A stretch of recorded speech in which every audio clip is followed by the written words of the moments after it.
Ya, dan tidak sedikit orang yang baca watini berakhir wal asar, kan gitu ya. Awalnya watini wa zaitun, pastilah ladina, sudah ladina amanu wa amilu solihati, wa tawassaw bil haqqi wa tawassaw bis sabr.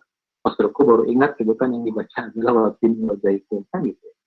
Nah, jadi saya kira bukan itu inti yang saya sampaikan, tapi betapa sejak zaman dulu sampai sekarang orang kalau masuk bulan Ramadan itu berupaya untuk terus mengakrabkan diri dengan Al-Quran. Ya, artis-artis pun yang tidak biasa tampil membaca Quran, maka di bulan Ramadan sibuk gitu kan menampilkan tilawah Al-Quran dan sebagainya. Inilah keberkahan adalah bulan Al-Quran. Ya, oleh karena itulah kemudian sudah selayaknya kalau kemudian pun kita menjadikan Ramadan ini momen untuk lebih mendekatkan, mengakrabkan diri dengan Al-Quran. Kenapa kita harus senantiasa dekat akrab dengan Al-Quran? Tadi yang disampaikan adalah firman Allah Subhanahu wa taala, laqad anzalna ilaikum kitaban fihi dzikrukum afala ta'qilun. Kata Allah, sungguh telah kami turunkan kepada kalian sebuah kitab fihi dzikrukum, yang di dalam kitab tersebut, dalam tafsir dikatakan makna dzikrukum adalah terdapat sumber-sumber kemuliaan bagi kalian. Hal ini pun ditegaskan oleh Rasulullah sallallahu alaihi wasallam dalam sabdanya, "Innallaha yarfa'u bihadzal kitabi aqwaman wa yadh'u bihi akharin." Sesungguhnya Allah Subhanahu wa taala dengan menurunkan Al-Qur'an, Allah angkat derajat martabat satu kaum, dan dengan Al-Qur'an pula Allah rendahkan kaum yang lain. Jadi sekali lagi, Al-Quran adalah sumber kemuliaan hidup kita. Tidak ada di antara kita yang dekat dengan Al-Quran, melainkan pasti Allah akan dia. Ya, jangankan manusia. Ya, jangankan manusia. Apapun yang melekatkan diri, apapun yang berupaya untuk melekatkan, apapun yang melekat dengan Al-Quran, apapun yang melekat dengan Al-Quran pasti naik derajatnya. Ya. Contoh misalkan HVS, kalau HVS itu, biasakan kita ada HVS di mana-mana, bahkan tergeletak, terinjak-injak, ya. Tapi kalau kertas HVS itu telah tertulis oleh ayat-ayat Allah, kalau HVS itu telah tertulis oleh Al-Quran, maka derajatnya jadi naik. Namanya pun jadi mushaf. Ya. Kemudian orang pun memperlakukannya sudah bukan seperti lagi kertas HVS biasa. Gitu. Kenapa? Kan di dalamnya tertulis ayat Allah Subhanahu wa taala. Kan di dalamnya tertulis Al-Quran. Maka HVS sekalipun maka terangkat derajatnya. Dia menjadi kitab suci. Ya.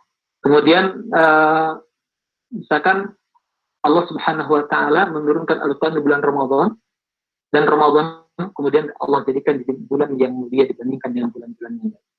Allah turunkan bulan Ramadan di malam Lailatul Qadar, maka Allah jadikan Lailatul Qadar menjadi khairum min alfi syahr, kata Allah. Dia lebih baik dibandingkan dengan 1000 bulan. Allah turunkan Al-Quran bersama malaikat Jibril, maka Allah jadikan malaikat Jibril adalah pemimpinnya para malaikat.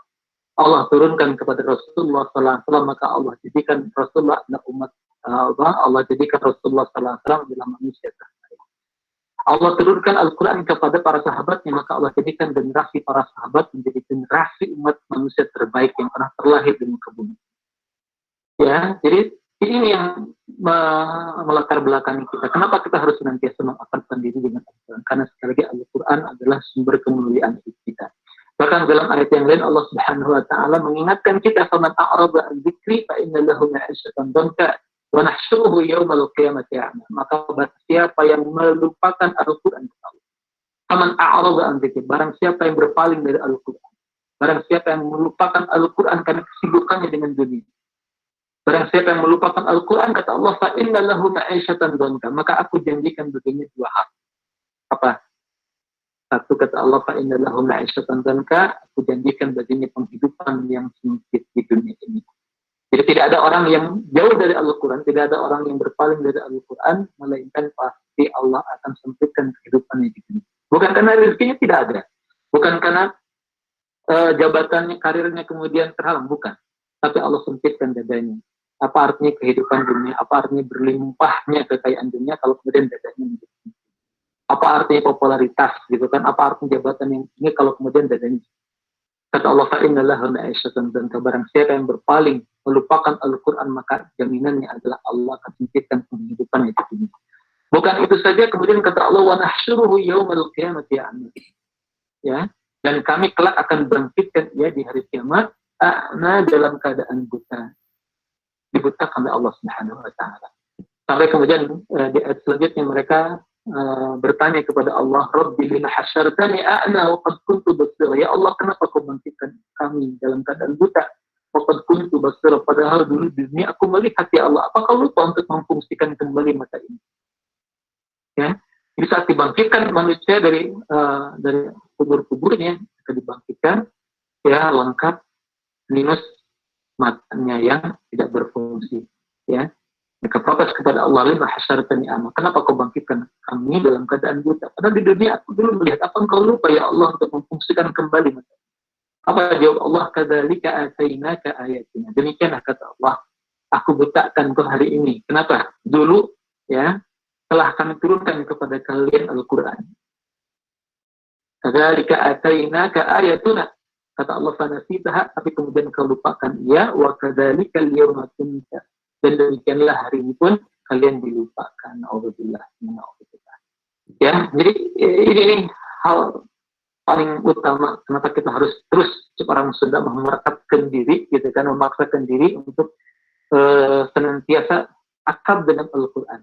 Karena sekali lagi tidak ada seorang pun yang dekat akrab dengan Al-Quran, tidak ada keluarga pun yang dekat akrab dengan Al-Quran, melainkan Allah akan muliakan kehidupannya di dunia dan kelak Allah akan bahagiakan kehidupannya di akhirat. Bahkan saking tingginya orang yang disebut sebagai ahlul Quran, ya, sampai Allah Subhanahu wa taala menyebut mereka sebagai keluarga di muka bumi. Ya, Rasulullah SAW pernah mengatakan, Inna lillahi ahlina minan nas. Sesungguhnya Allah Subhanahu wa taala memiliki keluarga di antara manusia. Ya, Allah memiliki keluarga. Tentunya yang disebut dengan keluarga di sini bukan Allah punya anak sebagaimana keyakinan saudara kita yang mengatakan kita adalah anak Allah. Ya, tetapi makna keluarga di sini untuk menggambarkan betapa dekatnya dia dengan Allah Subhanahu wa taala. Saking dekat, saking istimewanya mereka di sisi Allah Subhanahu wa taala, sampai Allah menyebutnya bagian dari keluarga. Kan orang Sunda gitu ya. Saya ada orang yang bukan bagian dari keluarga kita, tapi kita katakan dia adalah bagian dari keluarga. Kan gitu ya. Kenapa? Saking dekat, saking istimewanya seseorang di keluarga kita, maka seorang Sunda mah diangkat keluarga. Kita juga diangkat keluarga. Kenapa? Mustahil diangkat keluarga, jadi ya, diaku sebagai keluarga, melainkan pasti dia memiliki kedudukan yang istimewa di keluarga. Nah, Allah pun sama, kata Nabi, Allah itu punya keluarga di antara manusia. Makanya kemudian antusias para sahabat bertanya kepada Rasulullah, manhum ya Rasulullah, siapakah mereka ya Rasulullah? Apakah yang maksud adalah para rasulnya? Bukan. Apakah yang kau maksud adalah para nabinya? Bukan. Para sahabatnya? Bukan. Manhum ya Rasulullah, siapakah mereka ya Rasulullah? Maka kemudian baginda Nabi Sallallahu Alaihi Wasallam mengatakan, ahlul Quran hum ahlullahi fil ardi wa khassatuhu. Ahlul Quran, kata Nabi, mereka itulah keluarga Allah di muka bumi ini, wa khassatuhu, dan hamba-hamba istimewa, hamba-hamba pilihan Allah Subhanahu wa taala. Sebagaimana memang Allah tegaskan dalam Al-Qur'an di ayat yang lain, Allah menyebutkan summa awrasnal kitabal ladzina istafaina min ibadina. Kemudian kami akan wariskan Al-Qur'an ini kepada hamba-hamba kami yang kami pilih. Summa awrasnal kitabal ladzina istafaina min ibadina. Kemudian kami wariskan sekali lagi Al-Qur'an ini kata Allah kepada hamba-hamba kami yang kami pilih. Jadi mereka adalah pilihan, hamba-hamba pilihan Allah Subhanahu wa taala. Ya. Nah, pertanyaannya adalah siapa yang disebut dengan ahlul Quran? Manusia yang begitu istimewa di sisi Allah Subhanahu wa taala sampai kemudian Allah menyebutnya sebagai keluarga. Kalau sudah jadi keluarga kan, pasti kehidupannya akan lancar. Ya, segala urusan akan dimudahkan. Boro-boro gitu kan, kita diaku keluarga oleh Allah, jangan kan kita diaku oleh Allah Subhanahu wa taala. Kadang kita diaku oleh seorang pejabat saja gitu kan. Kemudian kehidupan kita, kalau orang kemudian mengenal kalau kita ini dianggap keluarga satu orang pejabat gitu kan ya, taruhlah misalkan gubernur, urusan dimudahkan, ya, segala urusan dimudahkan, semuanya ponis juga dimudahkan, ya. Ini Allah Subhanahu wa taala, dia menganggap keluarganya adalah Allah Subhanahu wa taala, pemilik ya semesta alam ini. Nah, sekali lagi pertanyaannya, siapakah mereka, orang-orang yang begitu istimewa di sisi Allah, sampai Allah menyebut sebagai keluarga? Tentunya yang harus dipahami bahwa keluarga Allah di sini, ya, atau yang disebut dengan ahlul Quran itu bukan sekedar orang yang suaranya merdu saat baca Quran gitu ya. Bukan sekedar orang yang bisa melantunkan ayat-ayat Quran dengan suara yang merdu. Karena saya perhatikan tidak semua orang memiliki bakat untuk memiliki suara yang merdu. Betul nggak ya? Ada beberapa orang yang belajar gitu kan, saya lihat ngaji sekian tahun gitu kan, bertahun-tahun ngaji, ya ngajinya ya lompong-lompong gitu kan. Jadi tidak semua orang. Ya, jadi orang yang sudah ahlul Quran bukan sekedar orang yang pandai melantunkan Al-Quran dengan suara yang merdu, bukan sekedar orang yang memiliki kecepatan dalam menghafalkan Al-Quran, bukan sekedar orang yang cerdas untuk memahami setiap, bukan sekedar itu maksud saya. Kan di antara para sahabat mungkin, di antara mereka ada orang yang memang hafalannya tidak seperti sahabat yang lain. Ada nanti di kalangan sahabat yang memang dikenal sebagai mereka adalah qari yang memang ditunjuk oleh Rasulullah SAW untuk mengajarkan Al-Quran. Dan sekali lagi tidak semua sahabat memiliki kemerduan dalam membaca Al-Quran. Hanya sahabat-sahabat tertentu yang memiliki kemerduan dalam baca Al-Quran. Ya, tapi yang dimaksud dengan ahlul Quran, ya, di antaranya Syekh Utsaimin mengatakan mereka adalah orang-orang yang pribadinya pribadi Quran. Ya, orang-orang yang memiliki syakhsiyah Qur'aniyah, orang-orang yang pribadinya pribadi Quran. Orang-orang yang tidak berpikir melainkan ide-idenya, pola pikirnya gitu kan, terpolak, terbingkai oleh nilai-nilai Al-Quran. Ya, orang-orang yang mereka tidak bertutur kata, melainkan tutur katanya pun sama tertuntun oleh Al-Quran. Mereka adalah orang-orang yang tidak bersikap, tidak bertindak, melainkan sikap, tindakan dan perilakunya terbingkai ya oleh Al-Quran, menunjukkan nilai-nilai Al-Quran. Bagaimana Rasulullah dan para sahabatnya memang, ya, mereka dikenal sebagai Al-Quran yang berjalan. Dan Al-Quran, mereka adalah Al-Quran yang berjalan. Ya, Bunda Aisyah ketika ditanya tentang kepribadian Nabi, akhlak Rasulullah, maka Ibunda Aisyah mengatakan kan khuluquhul Quran, semuanya akhlak Nabi, kepribadian Nabi adalah Al-Quran. Jadi kalau dulu untuk memahami Quran, ingin mengetahui Al-Quran mudah saja sebetulnya. Kalau Anda ingin mengetahui Al-Quran, lihat Utsman bin Affan. Kalau Anda ingin mengetahui Al-Quran, lihat Abu Bakar As-Siddiq, lihat Umar bin Khattab. Kenapa? Karena kehidupan mereka adalah Al-Quran. Nah, ini yang disebut dengan ahlul Quran. Jadi kita memiliki kesempatan yang sama, gitu kan? Memiliki kesempatan yang sama untuk menjadi ahlul Quran, untuk menjadi keluarga Allah Subhanahu Wa Taala. Walaupun barangkali tadi kita memiliki keterbatasan dalam membacanya, kita memiliki keterbatasan dalam menghafalkannya, ya. Tapi sekali kita memiliki kesempatan yang sama. Apa yang harus kita lakukan? Pertama, mengimani Al-Quran secara sempurna. Imani Al-Quran secara sempurna.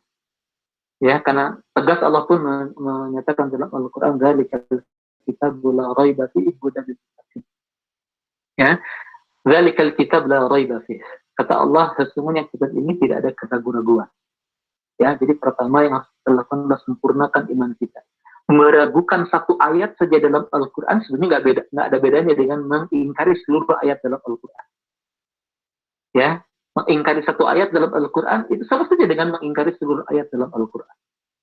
Ya, ini yang pertama harus ada dalam diri kita, ya, menyempurnakan keimanan kita kepada Al-Quran, hilangkan keraguan yang barangkali masih ada dalam diri kita. Terus yang kedua apa? Yang kedua, setelah mengimani Al-Quran, ya, dan meyakini Al-Quran sebagai pedoman, hudan, ya, petunjuk dalam kehidupan kita, bahkan solusi dalam kehidupan kita, maka kemudian hal yang paling utama dalam berinteraksi dengan Al-Quran adalah jadikan Al-Quran sebagaimana fungsinya.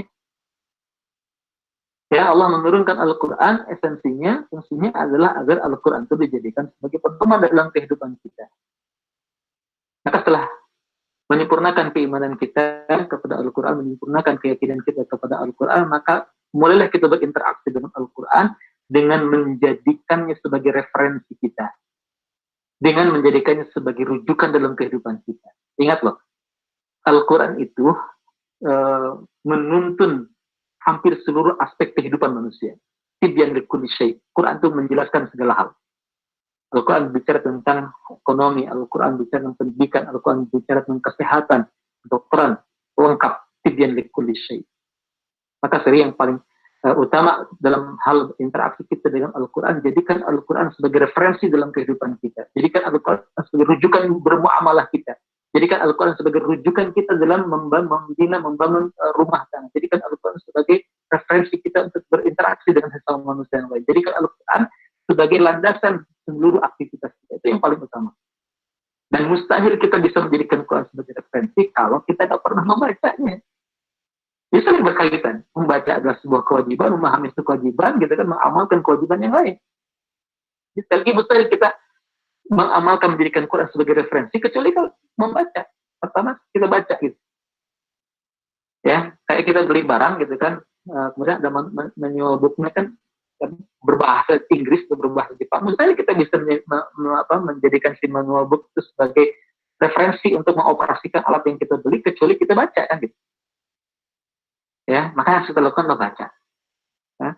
Karena membaca itu adalah pintu masuk dalam berinteraksi dengan Al-Quran, menjadikan Quran sebagai rujukan referensi, maka Allah dan Rasulnya memotivasi kita dengan motivasi yang luar biasa banyak, ya, baik di dalam Al-Quran dalam hadis, gitu kan, agar kita senantiasa membacanya.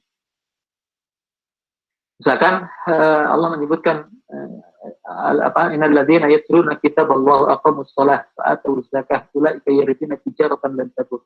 Sesungguhnya orang-orang yang senantiasa membaca Al-Quran, kemudian dia mendirikan salat, ya, kemudian menginfakkan hartanya sirwa alaniyah, baik dalam keadaan terang-terangan ataupun sembunyi-sembunyi. Kata Allah apa?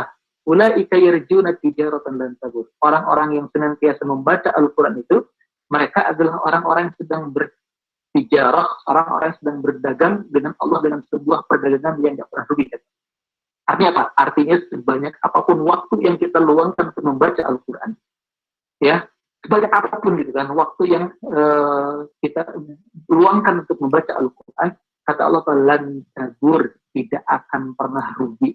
Kalaupun di situ ada biaya yang harus kita keluarkan agar kita bisa baik tilawah Al-Quran kita, ya, ada waktu yang kita luangkan, ada harta yang kita makan gitu, ya, tenaga di situ, maka Allah menegaskan berapapun waktu yang Anda luangkan, berapapun harta yang Anda berikan, tenaga yang Anda luangkan, gitu kan, Allah menyebutkan lan itu artinya never, lan beda dengan la. Kalau la tidak, kalau lan itu tidak akan pernah, lan tabur, maka itu tidak akan pernah, ya. Nih, dalam hadis pun Rasulullah mengatakan bahwa pahala baca Quran itu bukan dari perjus, bukan. Ya, kalau perjus barangkali enak yang lancar. Ya. Tapi pahala baca Al-Quran itu dari setiap huruf yang dilafalkannya. Ya, man qara'a harfan min kitabillahi falahu hasanah. Kata Nabi, barang siapa yang membaca satu huruf dari Al-Quran, falahu hasanah, baginya satu kebaikan. Dan satu kebaikan pasti Allah akan balas dengan 10 kebaikan. Kebayang ya, orang dia andai baca Quran cuma alif lam mim saja. A'udzubillahi minasyaitonir rajim. Bismillahirrahmanirrahim. Alif lam. Shadaqallahul azim. Misal ini gitu ya. Dia baca Quran cuma sampai alif lam mim aja selesai. Jadi alif lam mim itu kata Nabi, alif satu huruf, lam satu huruf, mim satu huruf. La aqulu alif lam mim harf, aku tidak mengatakan, kata Nabi, alif lam mim satu huruf satu kebaikan, bukan. Alif yang kau ucapkan ada satu huruf sama dengan satu kebaikan yang akan Allah balas dengan 10 kebaikan. Lam satu huruf sama dengan satu kebaikan yang Allah balas dengan 10 kebaikan. Mim satu huruf sama dengan satu kebaikan. Jadi baca alif lam mim saja sudah 3 kebaikan kita lakukan, dan Allah pasti akan balas berarti 30 kebaikan. Ya. Ini yang lancar, apalagi kalau nggak lancar. Kata Nabi, orang yang baca Quran terbata-bata, wallazi yaqra'ul Quran wa yatata'u bi wa huwa alayhi syaqqun lahu ajran. Orang yang baca Quran terbata-bata, kata Nabi, dan kalau ngaji itu terasa berat, lahu ajran, baginya 2 pahala. Makanya kan jangan suka suudzon kepada orang yang baca Qurannya terbata-bata. Bisa jadi bukan karena nggak lancar. Tapi boleh jadi orang baca terbata-bata itu karena hafal hadis tadi. Kalau kata Nabi, orang yang terbata-bata baca Quran itu 2 pahalanya. Ya, 2 pahalanya. Ya. Dan ini motivasi Allah dan Rasulnya agar kita senantiasa membaca. Kenapa? Karena sekali lagi pintu masuk kita berinteraksi dengan Al-Quran adalah membacanya. Ya. Kemudian setelah membacanya, pahami Al-Quran. Karena mustahil kita bisa menjadikan Quran sebagai referensi kalau kita nggak paham. Ya. Kalau kita nggak paham. Ya. Kalau sekedar baca tadi, kalau kita hanya sekedar berkah yang penting berkah gitu. Nggak cukup sekedar berkah. Harus mulai diputus kebiasaan kita hanya sekedar mendapatkan berkah dari baca Quran, untuk kemudian kita berupaya untuk memahami. Ya, ada ibu yang saya tanya, Bu, berapa lama yasinan? 14 tahun. Tahun isinya buka. Ada juga tetangga saya yang katanya sudah hafal Al-Ma'un sejak SD, alhamdulillah sudah hafal dari SD Al-Ma'un. Tapi ketika saya tanya, jangankan isinya, ketika saya tanya arti Al-Ma'unannya aja nggak tahu gitu. Ya, arti Al-Ma'unnya nggak tahu gitu. Ya, saya kira sama juga ya. Apa arti Al-Ma'un, ada yang tahu? Langsung searching dulu. Ya. Nah, jadi yang kedua, pahami Al-Quran. Ya, kemudian setelah dipahami, kemudian hafalkan. Baca, pahami, kemudian hafalkan. Ingat, menghafal Quran bukan sekali memindahkan tulisan. Bukan sekali lagi menghafal Quran bukan sekedar memindahkan tulisan ya dalam ingatan kita, bukan. Tetapi menghafalkan Al-Quran lebih ya dalam rangka kita menanamkan nilai-nilai Al-Quran yang tadi kita pahami di akal kita agar benar-benar berada di alam bawah sadar kita. Ya, agar nilai-nilai Al-Quran, tuntunan-tuntunan Al-Quran, nasihat-nasihat Al-Quran, petunjuk-petunjuk Al-Quran itu benar-benar berada dalam alam bawah sadar kita. Sehingga nanti kalau kita sudah hafal gitu kan petunjuk-petunjuk Al-Quran, apapun yang kita lakukan maka akan keluar, oh begini tuntunan Al-Quran. Ya, ketika kita berkeluarga, oh ini ayat-ayat tentang keluarga. Ketika kita punya anak, oh ini ayat tentang anak. Ketika kita berinteraksi dengan tetangga, oh ini dia bagaimana tuntunan Allah dalam Al-Quran ketika bertetangga. Ketika kita mau bermuamalah, oh ini dia ayat-ayat itu. Oh, sudah. Sehingga otomatis tentunya gitu kan, Al-Quran akan menuntun kita. Dan luar biasanya terakhir yang saya sampaikan, bahwa Allah Subhanahu wa Ta'ala telah memberikan satu jaminan kepada kita. Ya, sampai 4 kali Allah mengatakan dalam Al-Quran, laqad yassarna al-Qur'ana lidzikri fahal min muddakir. Sampai 4 kali Allah mengatakan laqad yassarna al-Qur'an. Ya, la itu sungguh dalam bahasa Arab. Qad juga artinya sungguh. Yassar itu mudah. Dalam bahasa Arab, mudah itu ada 2 kata. Ada yang menggunakan yassar, ada yang menggunakan sahal. Sahlun artinya juga mudah. Yassar juga mudah. Apa bedanya antara sahlun dan yassar? Kalau sahlun itu kemudahan untuk golongan tertentu. Bahasa Arab itu mudah. Bagi siapa? Tentunya bagi orang yang sehari-hari berbahasa Arab. Nah, bahasanya lughatul Arabiyyah sahlun lil Arabi. Ya. Jadi bahasa Arab itu sahlun, mudah. Bagi siapa? Bagi orang Arab. Ya. Nah, ada yang menggunakan yassar. Jadi kalau tadi sahlun itu untuk golongan tertentu, yassar itu kemudahan yang tak terbatas. Jadi kemudahan yang Allah berikan terhadap Al-Quran itu bukan hanya diberikan kepada orang Arab, tapi juga diberikan kemudahan itu kepada non-Arab. Yassar itu yassar, bukan sahal Al-Quran, ya, tapi yassar, kami mudahkan Al-Quran. Yassar berarti menunjukkan bahwa mudahnya Al-Quran bukan hanya untuk orang Arab, ya, tapi juga non-Arab. Dan terbukti kan gitu ya, orang yang hafal Quran, saya kira Indonesia ini luar biasa gitu. Ya, rekor saya kira Indonesia ini, ya, ada orang anak Mustafa Fajar Lupain yang hafal usia 4 tahun dalam kondisi yang nggak normal gitu kan ya, yang acak gitu kan, tapi dia sudah hafal Al-Quran. Yang 4 tahun hafal Al-Quran, 30-nya bukan 30 gitu. Ya. Ini menunjukkan kemudahan yang Allah berikan kepada semua golongan, baik laki-laki, perempuan, orang tua, anak-anak gitu kan ya. Siapapun gitu kan Allah berikan kemudahan. Hal memutasi dengan sebuah syarat bahwa kemudahan itu Allah berikan bagi orang yang memang mau berupaya untuk mengakrabkan dirinya dengan Al-Quran. Jadi Allah berikan jaminan kemudahan itu ketika kita sudah ada berupaya bermujahadah terus berinteraksi dengan Al-Quran, baik itu membacanya, menghafalkannya ataupun memahami. Jadi sekali lagi 4 kali Allah mengatakan laqad yassarna, sungguh kami telah mudahkan Al-Quran, mudah untuk dibaca. Ya, sekarang sudah terbukti loh. Dulu kan kita untuk bisa baca Quran tuh bleeding gitu kan ya, harus horor banget gitu kan, di prep segala macam maknanya gitu. Sekarang dengan berbagai metodologi yang ada gitu kan, sekarang orang mendapati kemudahan dalam membaca Al-Quran. Ada yang sistem 3 jam hafal bisa baca Quran. Ya. Kita juga pernah mengadakan sebuah training 4 jam bisa baca Quran dari nol. Cukup 4 jam aja gitu kan untuk bisa baca Quran dari nol.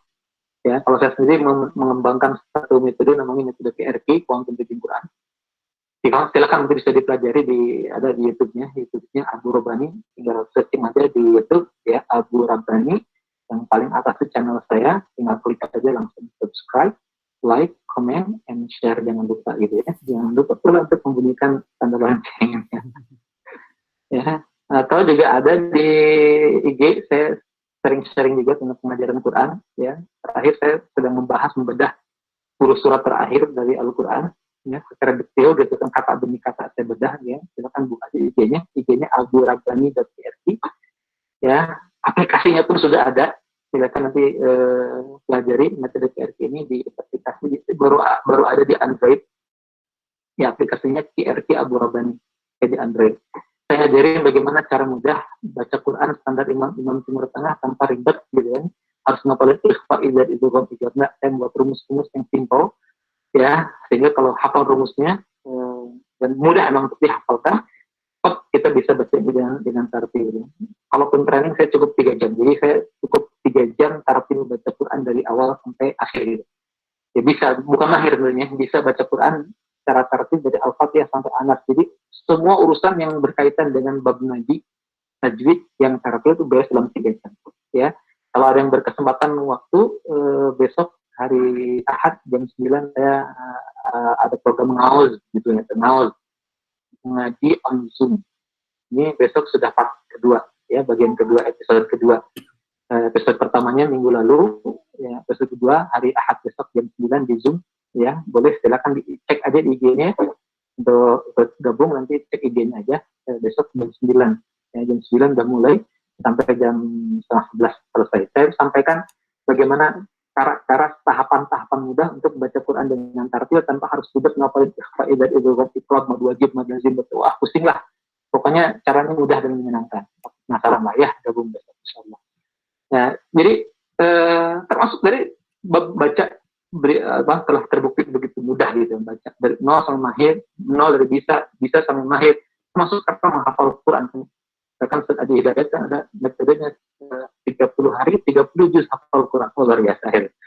Ya, kalau saya dulu paling 1 halaman sehari gitu, 1 jam 8 sehari ya. Jadi sebenarnya standar menghafal itu 1 jam 1 halaman bisa.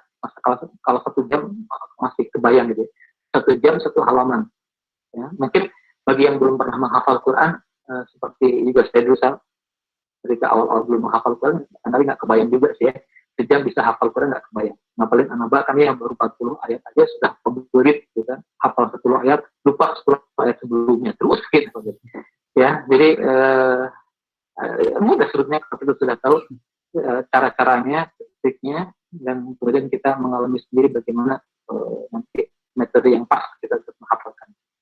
Ini jaminan Allah Subhanahu wa taala, sampai 4 kali Allah menegaskan. Ini bukan saya yang menyampaikan, tapi Allah menegaskan laqad yassarnal Qur'an, sampai 4 kali Allah mengatakan sungguh telah kami mudahkan Al-Qur'an bagi kalian. Mudah untuk dibaca, mudah untuk dipahami, mudah untuk dihafalkan, mudah untuk diamalkan. Hal mendakir, cuma ada enggak di antara kalian orang-orang yang mau berupaya untuk membacanya, memahami, menghafalkan dan mengamalkan. Oleh karena terakhir, kita sama-sama jadikan Ramadan ini sebagai Quran time ya. Quran time di mana memang kita isi di waktu-waktu kita di bulan Ramadan itu untuk terus mendekatkan diri kita dengan Al-Quran. Saya kira usah muruk-muruk yang belum bisa ngaji, belum bisa baca, banyak cara nih untuk bisa baca Al-Quran. Minimal targetkan Ramadan tahun ini harus sudah bisa baca Quran. Yang sudah bisa baca Quran, maka berupaya untuk mengkampannya. Kemudian yang sudah khatam berupaya untuk mentafsirkannya, terus menghafalkannya, ya memahami dan ya. Mudah-mudahan saja Allah Subhanahu Wa Taala menolong kita agar kita bisa lebih dekat lagi, lebih akrab dengan Quran. Demikian barangkali kan, kemudian dan manfaatnya bila tidak. Assalamualaikum warahmatullahi wabarakatuh. Waalaikumsalam warahmatullahi wabarakatuh. Alhamdulillahirrahmanirrahim. Jazakumullah khairan katsiran. Jazakumullah pada Ustaz Abdurrahmani. Berikutnya kita masuk ke sesi tanya jawab ya. Jadi ada pertanyaan yang pertama dari Teh Nurdiani. Ustadz, saya ingin bertanya, bagaimana cara untuk menghafal Quran khususnya untuk usia 40 tahun ke atas? Apakah banyak yang bisa hafal Ustadz untuk usia yang sudah tidak muda lagi? Begitu Ustadz pertanyaannya. Mangga.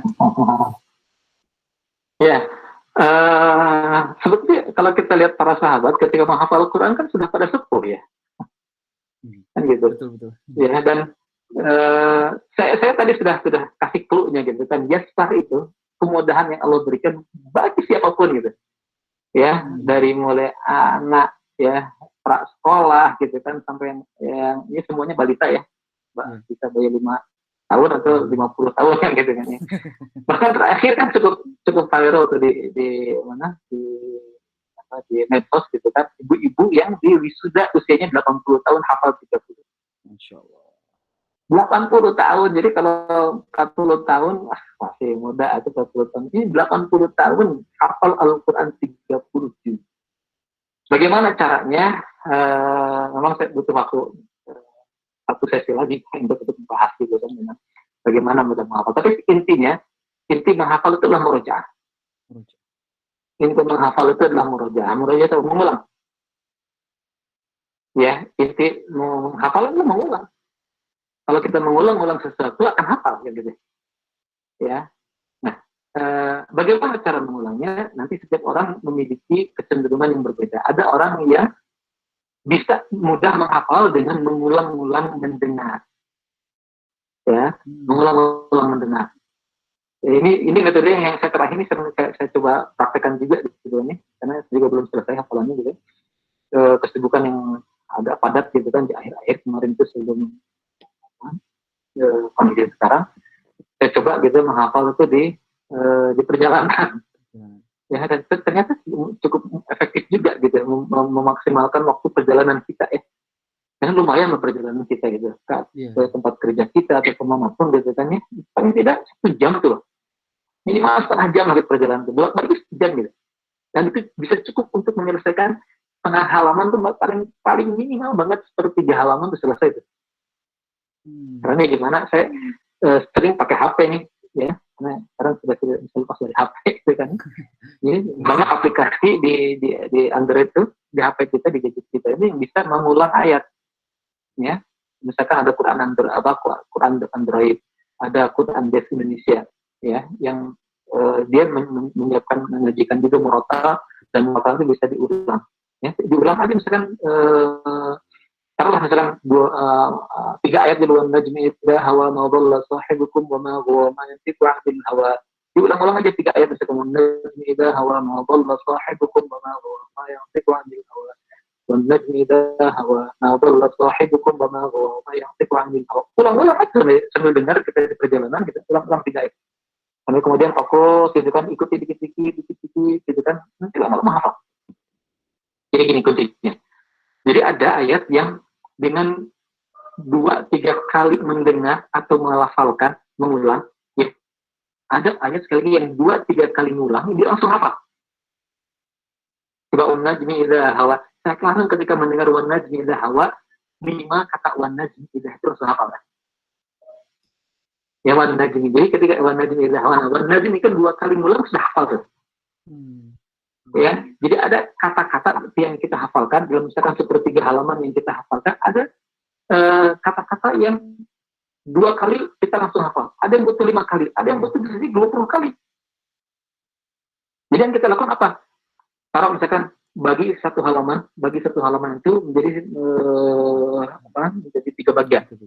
Atau saya di Cordoba itu mengeluarkan satu mushaf namanya Hufaz, ya, di mana memang sudah itu sengaja si Quran itu dibuat untuk memudahkan orang menghafal Quran. Di mana Quran itu nanti dibagi menjadi lima kotak warna gitu. Di Quran itu memang sengaja dibuat satu halaman itu dibagi lima warna. Maksudnya apa? Supaya orang bisa menghafalkan setiap 1 jam satu warna itu. Jadi tinggal diulang-ulang satu warna itu. Ya. Nah, ketika kita mengulang lagi, ngapalnya lagi nih, warna najmi. Nah, begitu. Baca aja, baca bolak-balik. Misalkan baca 2 baris lah, satu blok warna itu misalkan 2 baris. Baca di 2 baris. Warna najmi ada hawa naballah sahibukum hana hawa wa ma ya'tiqu 'anil hawa in huwa illa wahyun yuha. Warna najmi ada hawa naballah sahibukum wa ma ghawa wa ma ya'tiqu 'anil hawa in huwa illa wahyun yuha. Warna najmi terus nanti diulang-ulang lagi bolak-balik. Jadi tidak kata demi kata. Diulang satu ayat itu atau 2 baris itu diulang-ulang, 2 baris itu diulang-ulang terus. Nanti saya katakan tadi ada yang 2 kali ngulang langsung hafal, ada yang butuh 5 kali ngulang, ada yang butuh 20 kali ngulang. Jadi siapapun yang menghafalkannya sebelum 20 kali ngulang akan hafal. Nah ini kadang ini yang membuat kita sekarang suka bete gitu. Kenapa kita nggak sabar gitu. Baru ngulang 5 kali, baru ngulang 10 kali sudah nggak hafal-hafal. Bukan karena nggak hafal-hafal, bukan karena kita belum hafal, bukan karena kita nggak punya potensi peluang jadi hafal Quran, bukan. Karena karakter ayatnya itu yang membutuhkan misalkan 50 kali ngulang. Ya, siapapun yang menghafalkannya kalau belum 50 kali dia akan hafal gitu. Ya, atau ada bisa yang 100 kali. Saya diingatkan oleh guru saya ketika menghafal surat Yusuf, surat Yunus gitu kan, itu harus 100 kali. Siapapun yang menghafalkannya harus 100 kali mengulang. Ya, kenapa? Kalau belum 100 kali, siapapun pasti bacanya atau hafalan pasti akan belepotan gitu. Rata-rata orang minimal 100 kali mengulang. Tapi ada yang cukup dengan 1 kali mengulang, 2 kali mengulang, sudah langsung hafal ada gitu. Nah, jadi setiap surat itu unik gitu kan. Jadi setiap ayat itu unik. Ada yang memang langsung hafal, ada yang butuh pengulangan beberapa kali. Nah, yang kita lakukan adalah murojaah tadi mengulang.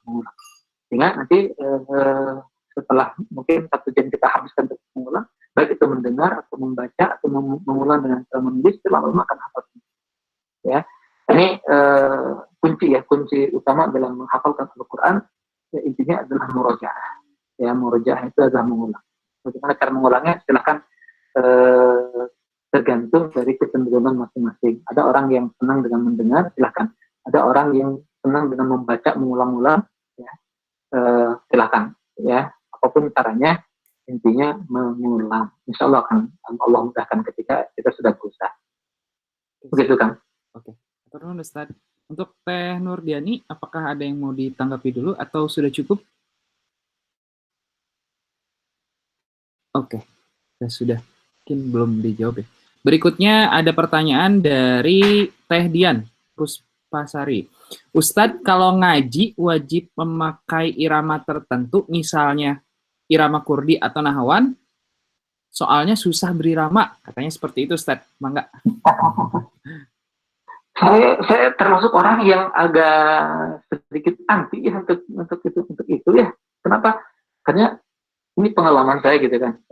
Kalau saya ngajar Quran gitu kan, saya tidak mengarahkan orang menguasai satu lagu tertentu, maqamat istilahnya gitu ya. Ya, kenapa? Karena ketika orang fokus dengan lagu, berarti nanti ketika dia baca Quran yang diingat hanya lagu.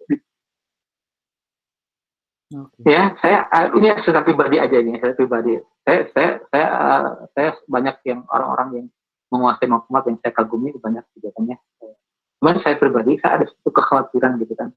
Apa yang menjadi kekhawatiran saya?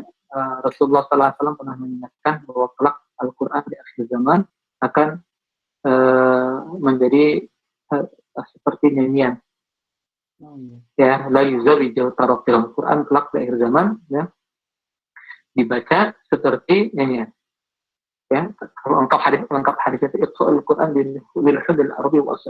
Bacalah Al-Quran seperti dialek dan suaranya orang Arab. Kelak orang di akhir zaman, ya, banyak orang yang baca Quran la yuzawi jauh tarafil. Bacaan Quran itu tidak sampai melewati batas tenggorokan mereka. La yuzawi jauh tarafil. Kemudian kata Nabi, Al-Quran dia tidak melewati batas tenggorokan. Al-Quran dilantunkan jadi seperti nyanyian. seperti rahib-rahib yang melantunkan lagu-lagu mereka di gereja-gereja kayak nyanyi akhirnya gitu. Ya, terus seperti itu. Al-Quran jadi tinggal seninya aja gitu. Quran tinggal seni dan banyak fitnah saya kira gitu kan, banyak fitnah. Di antaranya ada seorang ulama di Mesir yang menulis sebuah buku kecil, bukunya judulnya Wahai Generasi, Wahai Pemuda Islam, Selamatkan Al-Quran. Ya, ceritanya dia berada di satu masjid di Iskandaria, dia membaca, ada dia mendengar ketika mau Jumatan kan di Indonesia juga sama ya, kalau mau Jumatan suka didengarkan dulu murotal ya, yang ngaji. Nah, cuma di sana tuh live gitu, ngajinya live dengan lagam yang meliuk-liuk tinggi-tinggi, melengking-lengking, sampai orang sampai wah gitu kan, sampai terkagum-kagumnya gitu kan, sampai ekspresinya tuh lagi enak, luar biasa gitu kan, luar biasa gitu ekspresinya tuh. Padahal kata beliau, andai semua yang hadir saat mendengarkan bacaan Quran memiliki hati, gak pantas untuk mengatakan semua itu. Ya, kenapa? Karena ayat yang dilantunkan menceritakan tentang bagaimana kengerian neraka gitu. Hudu, rambutnya campakan, pokoknya menggambarkan tentang neraka gitu kan. Tapi kemudian ekspresi mereka, enak lagi enggak kan?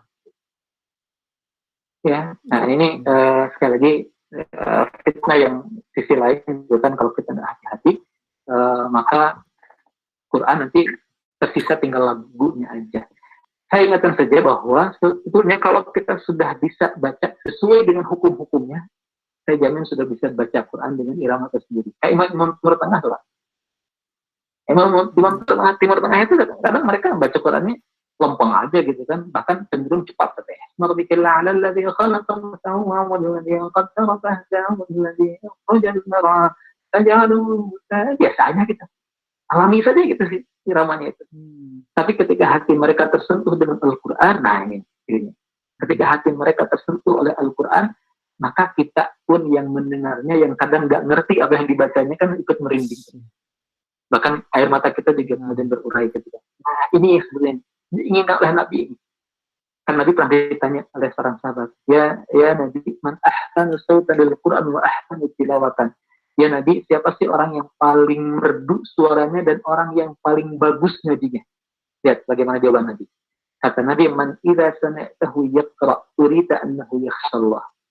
Orang yang paling merdu suaranya, orang yang paling bagus ngajinya adalah orang-orang yang kalau engkau dengar dia membaca Al-Quran, turita annahu yakhshallah, kau saksikan dia takut kepada Allah.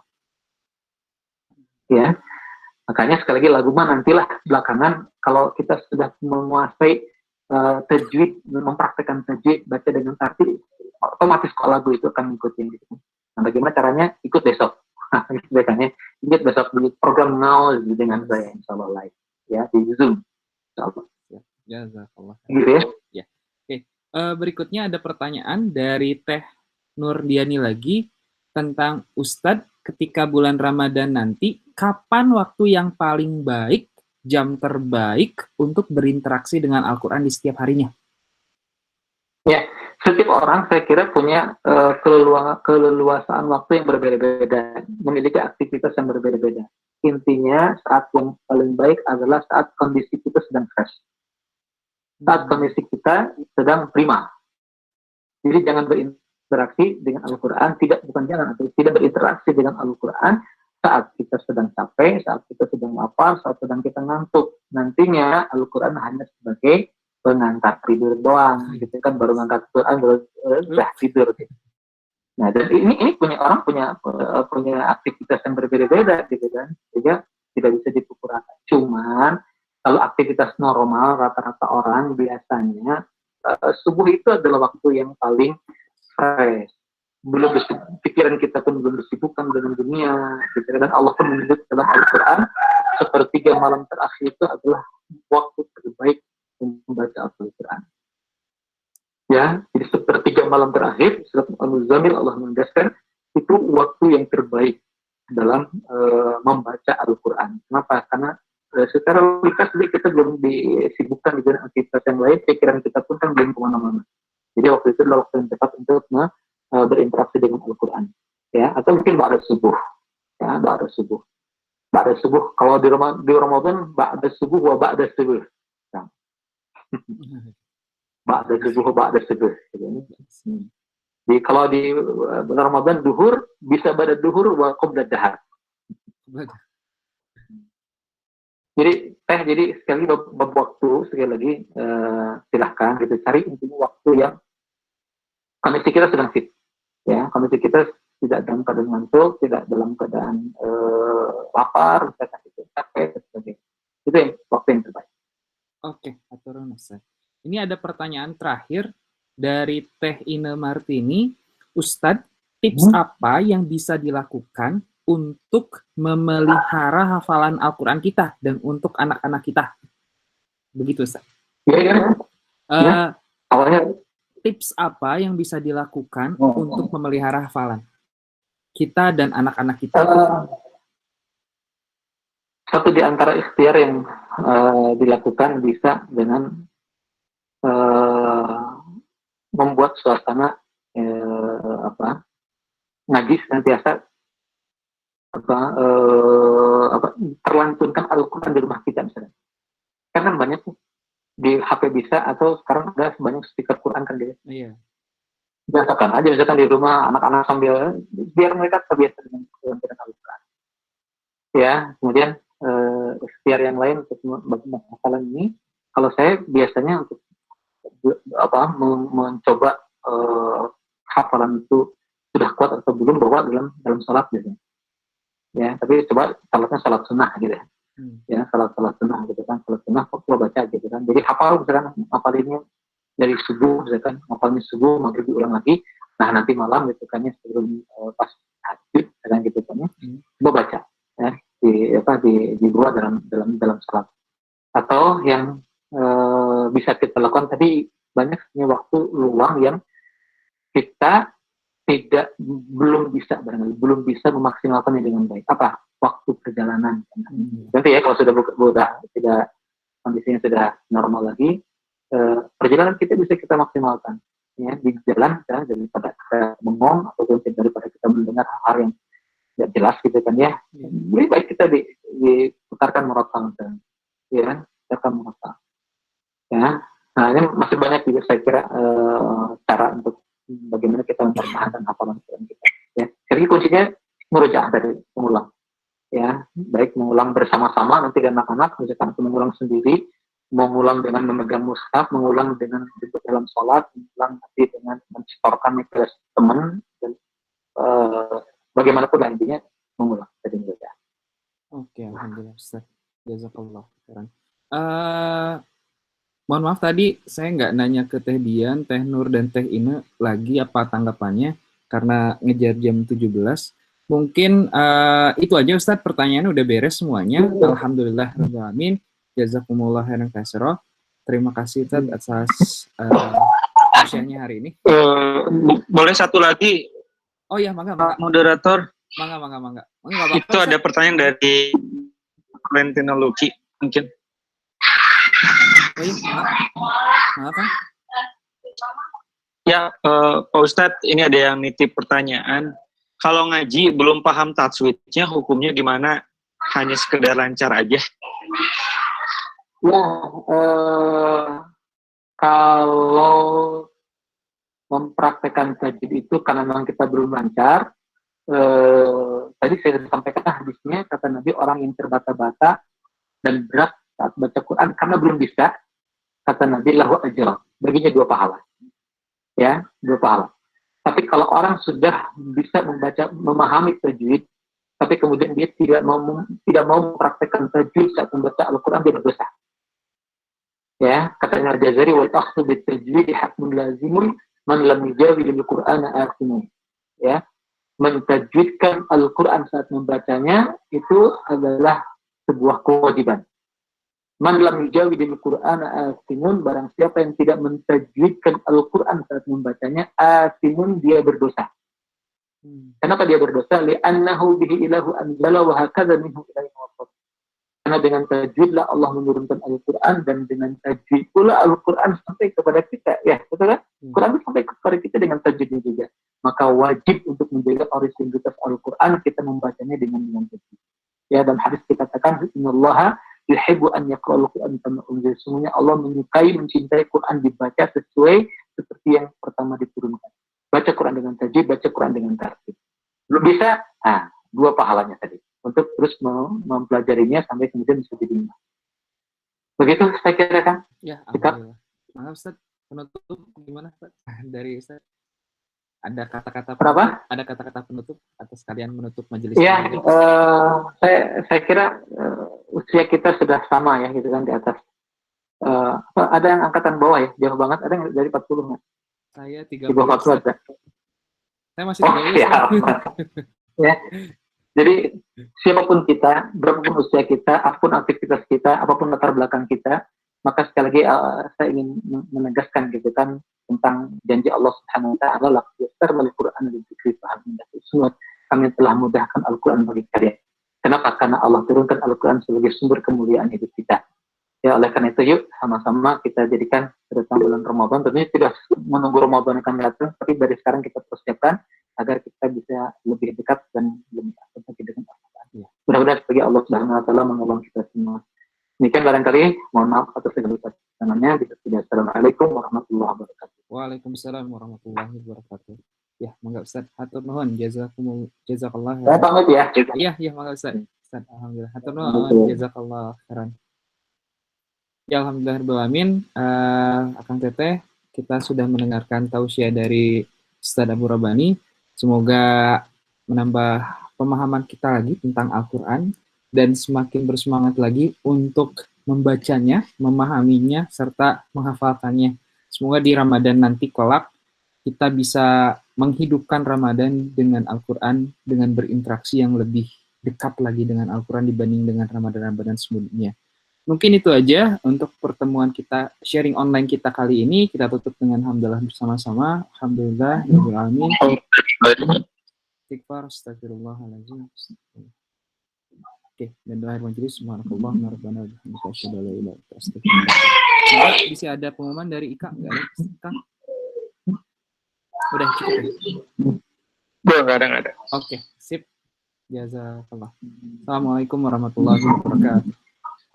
Waalaikumsalam warahmatullahi wabarakatuh.